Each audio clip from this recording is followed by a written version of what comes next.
Hello student, पिछले video में हमने देखा था एपी की डेफिनेशन अर्थमेटिक प्रोग्रेशन की। इस वीडियो के अंदर हम देखेंगे किसी भी एपी का हम nth टर्म कैसे फाइंड करते हैं। तो और इसके साथ साथ इस चैप्टर के कुछ एग्जांपल भी इस वीडियो में हम देखेंगे। So let's start. स्टूडेंट्स, आज हम देखेंगे कि हमें कोई भी अगर एपी सीरीज़ दे रखी है तो उसकी हम nth टर्म या कोई सी भी टर्म हम कैसे फाइंड करते हैं। जैसे हमें 20 टर्म फाइंड करनी है या 30 term, 35 term, 55 terms and so on, कोई सी भी हम टर्म एपी की कैसे फाइंड करते हैं। तो इस वीडियो में हम इसे सीखेंगे एग्जाम्पल्स के साथ साथ। तो पहले हम एपी की nth टर्म कैसे फाइंड करेंगे उसके बारे में देखेंगे और उसके बाद हम लेंगे कुछ एग्जाम्पल्स। तो ये वेरी इंपॉर्टेंट है, ये आपके एग्ज़ाम में 100% पूछे जाते हैं क्वेश्चंस। तो देखते हैं, हम कोई भी एपी ले लेते हैं। एक एपी ली मैंने, जैसे 8, 10, 12, 14, 16 dash dash dash and so on. ये एक एपी है। अब अगर हमें इस एपी के अंदर जो फर्स्ट टर्म है, फर्स्ट टर्म ए कितनी है, 8 है, तो इसकी फर्स्ट टर्म हमने लिखी a = 8। और इसका जो कॉमन डिफरेंस है, तो हम नेक्स्ट टर्म में से प्रीवियस टर्म को माइनस कर सकते हैं। कोई सी भी दो टर्म्स, नेक्स्ट में से प्रीवियस को 10 में से 8 को माइनस किया तो 2। तो ये इसका कॉमन डिफरेंस आ गया। अब हम क्या करते हैं, फर्स्ट टर्म लिखते हैं। फर्स्ट टर्म लिखी मैंने a1 = कितना है, 8। सेकेंड टर्म देखी a2 = 10। इसकी सेकेंड टर्म क्या है, 10 है। इसे हम 8 + 2 लिख सकते हैं। 8 + 2, इसे हम क्या लिख सकते हैं, a + d की फॉर्म में लिख सकते हैं। अब इसकी हमने थर्ड टर्म देखी, तो इसकी थर्ड टर्म देखो पर ये है 12, तो हमने 12 लिखा। 12 को 8 + 2 + 2 की फॉर्म में लिख सकते हैं, यानी = लिखेंगे तो a + 2d हो जाएगा। फोर्थ टर्म a4 14 है। 14 को हम कैसे लिखेंगे, 8 + 2 + 2 + 2 के फॉर्म में लिख सकते हैं, जो कि क्या हो जाएगा, a + 3d हो जाएगा। इसी तरह से हम टर्म्स को एक्सपेंड कर सकते हैं। और a + d को हम क्या लिख सकते हैं, a + 2 - 1 × d। ये जो 2 है, 2 को 2 - 1 × d इस फॉर्म में लिखा जा सकता है। ऐसे ही a3 को लिखना हो हमें, तो a3 क्या हो जाएगा, a + 3 - 1 × d हो जाएगा। a4 को लिखना होगा तो हमारा a + 4 - 1 × d हो जाएगा। इस तरह से हम कोई सी भी टर्म फाइंड करते हैं। जैसे हमें nth टर्म निकालनी है, an क्या हो जाएगी, यहाँ पर an हमारी nth टर्म है। an = हो जाएगा a + n - 1 × d। तो देखो स्टूडेंट्स, हमने nth टर्म देखी, एपी की nth टर्म निकालने का फॉर्मूला क्या हुआ, an = a + n - 1 × d। इस फार्मूले से हम किसी भी एपी सीरीज़ की nth टर्म फाइंड कर सकते हैं, चाहे वो एपी कोई सी भी हो। ठीक है, तो उसके हम nth टर्म फाइंड कर सकते हैं। इस फार्मूले में ये an = a + n - 1 × d में a क्या है, a इसकी फर्स्ट टर्म है और d यहाँ पर कॉमन डिफरेंस है। nth का मतलब nth टर्म। तो चलिए स्टार्ट करते हैं। हम एग्जाम्पल नंबर 3 देखते हैं एपी का। तो एग्जाम्पल नंबर 3 में कह रहा है, find the 10th term of AP 2, 7, 12। हमें किसी एपी की, इस जो दी हुई एपी है, इसकी 10th टर्म हमें फाइंड करनी है। तो 10th टर्म फाइंड कर सकते हैं हम। तो इसमें सबसे पहले हम लिखेंगे कि a = क्या है, फर्स्ट टर्म यानी 2, और d क्या है, 7 में से 2 को माइनस कर दो या 12 में से 7 को माइनस कर दो। कोई सी भी दो कंसेक्यूटिव टर्म्स ले सकते हैं, उन्हें माइनस करते हैं नेक्स्ट में से प्रीवियस को, तो d 5 आ गया। n हमें 10th टर्म बतानी है, तो n की वैल्यू क्या हो गई, 10 हो गई। यहाँ हमारे पास a, d और n आ गया। तो वी नो दैट an = क्या होता है, a + n - 1 × d। यह हमारा फार्मूला है जो n टर्म फाइंड करने का। तो यहाँ पर हम n की जगह क्या रख देंगे, 10 वैल्यू पुट कर देंगे, तो a 10 हो जाएगा। हमें 10th टर्म ही बतानी है। a 10 = a + 10 - 1 × d। a की वैल्यू भी रख दी, तो 2 + 9 × 5 d की वैल्यू है। तो इसे हमने सॉल्व किया तो 2 + 45 हो गया, यानी 47। तो therefore the 10th term of the given AP is 47।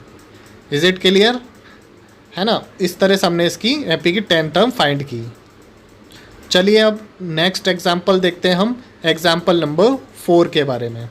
तो एग्जाम्पल नंबर 4 है, which term of the AP 21, 18, 15 dash dash dash is 81। हमारे पास कोई एपी है, ये एपी है, इसमें पूछ रहा है कि कौन सी टर्म इसकी 81 होगी। ठीक है, ये जो ए पी दे रखी है, इस ए पी में हमें बताना है कि कौन सी टर्म 81 होगी। क्लियर है? तो हम और साथ साथ इसमें आगे भी लिखा है also if any term zero give reason for your answer. अगर कोई टर्म जीरो है तो उसका रीज़न भी बताना है। तो पहले हम स्टार्ट करते हैं। Let's say nth term is -81। Now we find to out n, हमें यहाँ n फाइंड करना है। तो हमें देखो जो जो चीज़ें गिवन है हम पहले वो लिख लेते हैं और इसे सॉल्व करते हैं। हियर a की वैल्यू क्या है, जो फर्स्ट टर्म है 21, d क्या है 18 में से 21 को हम माइनस कर देंगे प्रीवियस नेक्स्ट टर्म में से प्रीवियस, तो 18 माइनस 21 -3, d की वैल्यू क्या आ गई -3 हो गई। a की वैल्यू 81 है और हमें a n हम मान लेते हैं ये 81 क्या है nth टर्म है, a n की वैल्यू -81। तो we know that A N equal to होता है a plus N minus one into D. A N की वैल्यू क्या है -81 और a की value 2 plus N minus one और d की वैल्यू -3 हमने पुट कर दी। अब इसे सॉल्व किया तो इसे सॉल्व करने के बाद ये आया -81 ये इक्वल टू 21 और ये -3 हो जाएगा -3n और माइनस माइनस प्लस 3 हो जाएगा। ये -3 और -1 इंटू ओके माइनस माइनस तो प्लस और 3 बन जा 3 हो जाएगा। अब इसे आगे सॉल्व करते हैं तो ये -81 इक्वल टू 24 -3n हो गया -105। ये 24 को ट्रांसफ़र कर दिया तो -3n, n की वैल्यू 35 आ गई, यानी 35th टर्म होगी 81।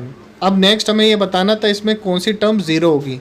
तो ये ज़ीरो टर्म कौन सी होगी वो बताने के लिए हम क्या करते हैं, लेट्स से the nth term is zero. हम मान रहे हैं कि इसकी nth टर्म क्या है zero, then n should be a positive integer. n क्या होना चाहिए यहाँ positive integer. nth term zero है तो n हमेशा क्या होगा, should be positive integer. Positive integer ही क्यों होगा, क्योंकि देखिए कोई भी जो टर्म आएगी ये या तो 5, 5, 10, 12, 15 पॉजिटिव ही हो सकती है, या आपके फ्रैक्शन में नहीं हो सकती है 1/2, 1/4 ना नेगेटिव। तो ये हमारी जो भी टर्म आएगी वो एक पॉजिटिव इंटीजर ही होगी। क्लियर है? तो अब इसे हम सॉल्व करेंगे। तो सॉल्व करने के लिए वी नो दैट हमने फार्मूला लिखा a N equal to a plus N minus one into D. A n हमने मान रखा है ज़ीरो है तो ज़ीरो, ए की value 21 plus N minus one, D की वैल्यू -3 है। अब इसे सॉल्व किया थोड़ा सा आगे तो -3 n minus one equal to 21 हो गया और n की वैल्यू क्या आ गई 8 आ गई। तो यहाँ जो 8th टर्म होगी इस एपी सीरीज़ की वो 0 होगी। क्लियर है? आपको समझ में आया? अब हम देखते हैं एपी का एग्जाम्पल नंबर 5। 5th एग्जाम्पल में हमसे पूछा है determine the AP whose third term is 5 and 7th term is 9। हमें कोई एपी डिटरमाइन बनानी है जिसकी थर्ड टर्म क्या है 5 है और इसकी 7th टर्म क्या है 9 है। तो इसकी हमें यह दो चीज़ें हमें गिवन है और हमें ऐसी एपी बना के बतानी है। तो एपी बनाने के लिए ए और डी की वैल्यू आ जाएगी तो हमारी एपी भी बन जाएगी। हियर हमें दे रखा है A3 की वैल्यू क्या है 5 और क्या चीज़ गिवन है हमें A7 कितना है 9, तो हमने ये लिख दिया। अब हम जानते हैं A3 को हम क्या लिख सकते हैं A plus 3 minus one into D, इस फॉर्म में लिख सकते हैं A3 को। अभी प्रीवियस पेज पे हमने देखा था। तो ये A प्लस 2D हो जाएगा। ये जो A प्लस 2D हो जाएगा इसकी वैल्यू क्या है ऊपर देखते हैं 5, तो इसको इक्वल रख देंगे हम 5 के। तो A plus 2D equal to 5 हो गया। इसे इक्वेशन नंबर 1 कह देते हैं, है ना, इसे इक्वेशन नंबर 1 कह देते हैं। एंड A7 इक्वल टू, इसे भी इस फॉर्म में लिख सकते हैं A plus 7 minus one into D, यानी A प्लस 6D हो जाएगा। इस A प्लस 6D की वैल्यू ऊपर से रखी हमने 9, ये इक्वेशन 2 आ गई। ये हमारे पास दो इक्वेशंस आ गई हैं, A plus 2D 5, A plus 6D equal to 9। अब इनमें से सेकंड में से फर्स्ट को हम सब्सट्रैक्ट कर देंगे तो हमारे पास D की वैल्यू आ जाएगी। तो A plus 6D minus A plus 2D, है ना, इसमें से इसको माइनस किया इक्वल टू 9 में से हम किसको 5 को भी माइनस कर देंगे। तो यहाँ हम 9 माइनस 5 लिख देंगे। अब इसे सॉल्व किया हमने तो A plus 6D minus A minus 2D equal to 4। A से A कैंसिल आउट हो गया, 6D में से 2D गए तो 4D इक्वल टू 4। तो D की वैल्यू हमारे पास आ गई 1। अब ये जो D की वैल्यू आई ये कॉमन डिफरेंस हो गया, इसकी वैल्यू हम इक्वेशन फर्स्ट सेकंड किसी में भी रख सकते हैं। मैंने फर्स्ट में रखा तो A की वैल्यू आ गई 3, ठीक है, A की वैल्यू 3 आ गई। तो इस तरह से हमारे पास ए और डी आ गया है। तो अब हम इसकी ए पी लिख सकते हैं। तो ए पी क्या हो जाएगी, देखो फर्स्ट टर्म 3 है तो 3, फिर डिफरेंस 1 1 4 5 6 7 1 1 ऐड कर दिया तो ये हमारे पास ए पी बन गई। ठीक है, अब देखते हैं हम ए पी का example number 6। Example number 6, check whether 301 is a term of the list of, या देखो एक वर्ड है the list of numbers 5 11 17 23 and dash dash dash. हमें बताना है कि ये जो सीरीज़ दे रखी है हमें इसके अंदर 301 कोई टर्म है क्या। तो ये यहाँ पर ए पी नहीं कहा है, यहाँ का है list of the number. List of the number का है, इसे ए पी नहीं कहा है। तो सबसे पहले हमें ये चेक करना पड़ेगा कि ये जो सीरीज़ है ये ए पी है कि नहीं। अगर है तो फिर हम इसमें 301 टर्म कोई है या नहीं वो चेक करेंगे। तो यहाँ हम क्या करेंगे, A2 माइनस A1 करेंगे, इनका कॉमन डिफरेंस देखेंगे। अगर सभी में कॉमन डिफरेंस सेम है तो ये ए पी होगी, अदरवाइज़ ये ए पी नहीं होगी। तो हम क्या करेंगे, A2 में से A1 को हमने माइनस किया, यानी हमने 11 में से 5 को माइनस किया। 11 में से 5 को माइनस किया तो हमारे पास वैल्यू आई 6। ठीक है, ये तो हमारी 6 आ गई। इसी तरह हमने A3 में से A2 को भी माइनस किया तो 17 में से 11 को माइनस किया तो ये हमारी 6। अब हम A4 में से A3 को भी माइनस करके देखेंगे तो 23 माइनस 17 तो ये भी वैल्यू आ गई हमारे पास 6, यानी कॉमन डिफरेंस इसका फिक्स है, कांस्टेंट है। तो ये एक एपी सीरीज़ है। अगर ये एक एपी सीरीज हो जाएगी, hence the given list of number is an AP. अब इसे हम एपी कह सकते हैं। और अब हमें चेक करना है कि कोई इसकी टर्म 301 होगी या नहीं होगी। तो उसे हम चेक करने के लिए ए की वैल्यू लिख देंगे। सबसे पहले 5 है और इसका common difference D equal to 6 है। ठीक है, इसे मैं ऊपर ले लेता हूँ।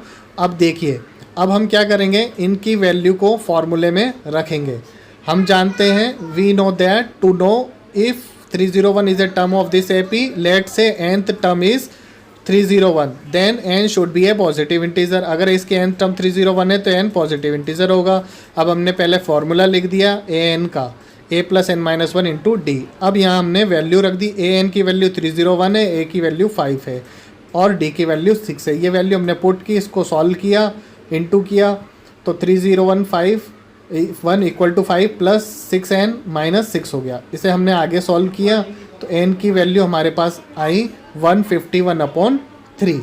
ये 151/3 अब पॉजिटिव इंटीजर नहीं है, यानी ये पॉजिटिव इंटीजर नहीं है तो ये इसकी कोई भी टर्म नहीं होगी। Now n is not a positive integer, hence 301 is not a term of this AP. इस एपी का ये टर्म नहीं हो सकता। अब एग्जाम्पल नंबर हम 7 देखते हैं।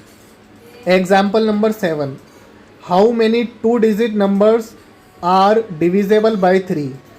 कितने 2 डिजिट के नंबर होंगे जो 3 से डिविजेबल होंगे। हमें ये बताना है हाउ मेनी, कितने नंबर होंगे 2 डिजिट नंबर्स जो 3 से डिविजेबल होंगे।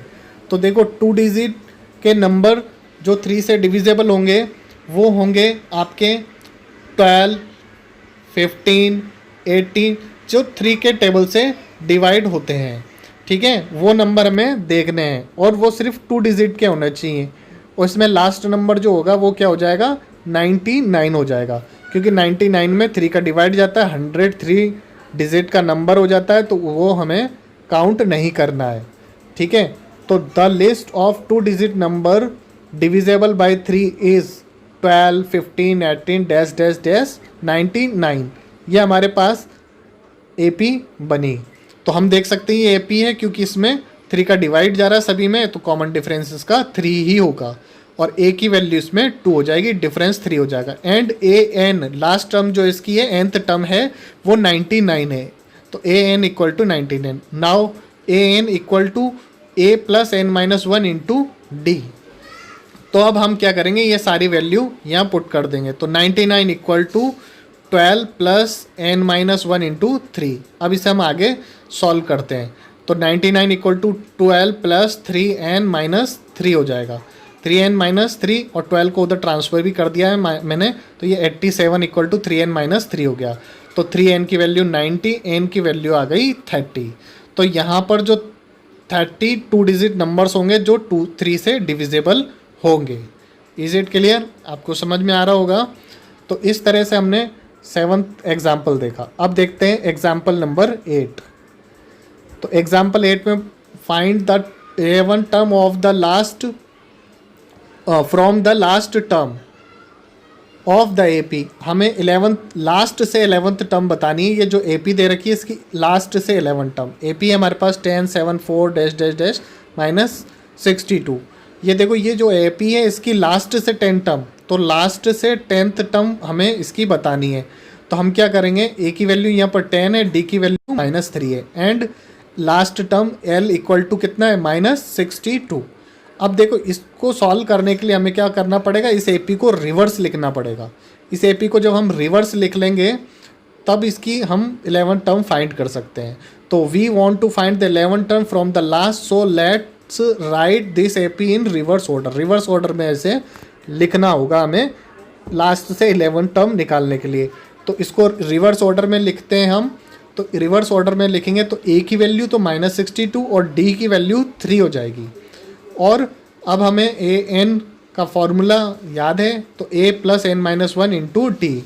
यहाँ पर हम वैल्यू पुट करते हैं। हमें a 11 बताना है, तो -62 + 11 - 1 इंटू 3, तो -62 और ये हो जाएगा 30, क्योंकि 11 - 1 10 30। अब इसमें से इसको माइनस किया तो -32, यानी जो लास्ट से 11 टर्म होगी वो -32 होगी।